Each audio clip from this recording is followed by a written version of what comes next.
Hi, I'm Princess Rain, recording live from the Princess bathroom, and this is the Princess Service announcement. First one. Can you slow the teleprompter down a little? I can't see.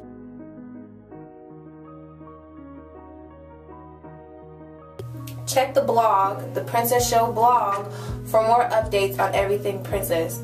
Also check out Everybody Hates Princess for mixtape reviews and gossip and more. Next thing, Princess Show hoodies are ready.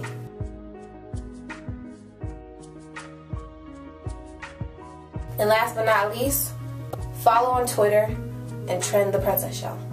Thanks. And back to you, Princess. Thanks, news girl. So anyways, tonight on the Princess Show, first thing is, don't let your significant other pull you away from your friends. This tends to happen mostly with girls because girls get attached very quickly. We are emotional creatures, so we get very attached, whereas guys, not so much, which goes hand in hand with don't be too clingy.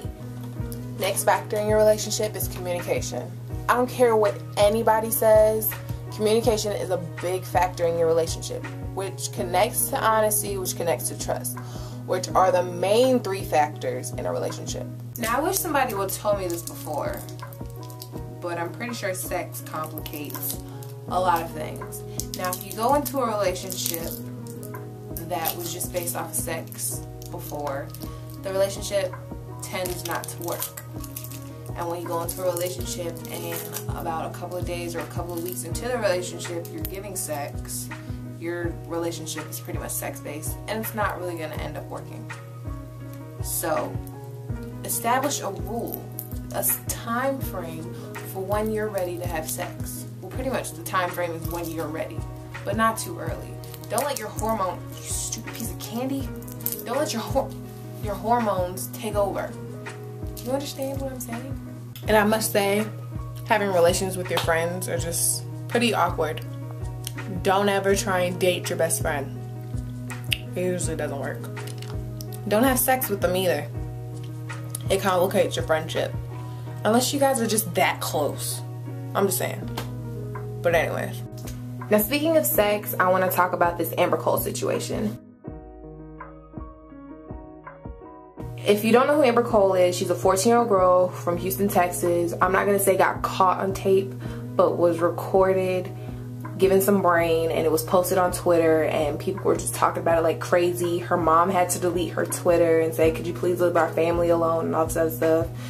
And people were pretty much reaching out to her, you know, saying, I hope she doesn't kill herself and all this other stuff. And they was like crying and just making a big deal out of it. And then today, she made a brand new Twitter and was like, I'm not gonna kill myself. I wouldn't put my family through that. I do feel sorry for her. It's because she is a young girl. She's 14 years old, and I want to say she doesn't know any better. But then, like, let's be real. Common sense should kick in. Being young is not an excuse at all, and I must honestly say this is common sense and home training, which shows she has none at all. Now, anybody out there who wants to disagree with me or wants to bash me for bashing her, go ahead. I can put my 2 cents in, though. Just because I don't know this little girl, I've seen the tape. Now, if you are outside of a school or any building or of any such, and you're like in the cut, but where people can still see you, and you have one person sitting next to you and a person sitting behind you, common sense should have told you to get the hell up and take your ass home. In my opinion, of course. But in everybody else's opinion, oh, well, she didn't know that they were behind her. How's she not gonna know? Her head came up plenty of times when she could have seen the boy that was sitting right next to her. So pretty much, like, I feel the whole situation, this AmberCole girl, if she wanted her 15 minutes of fame, she definitely got it. And she got it in a negative way, which I did talk about the first week. But I don't care how old you are, how young you are, it's all about common sense and home training. So I blame her mother, first of all. I blame her school. I blame her, and I blame these idiot boys. Like, let's grow up. when she gets to be my age, she's really gonna look back on that video and be like, oh my god, I was so stupid. Because really right now I'm looking at her and I'm like, oh my god, you were so freaking stupid. And the thing is, she got on Twitter the next day and she's like, oh, I wouldn't kill myself, I'm not gonna put my family through that, all y'all need to leave me alone, I'm not adding nobody on Twitter except for my family and my close friends.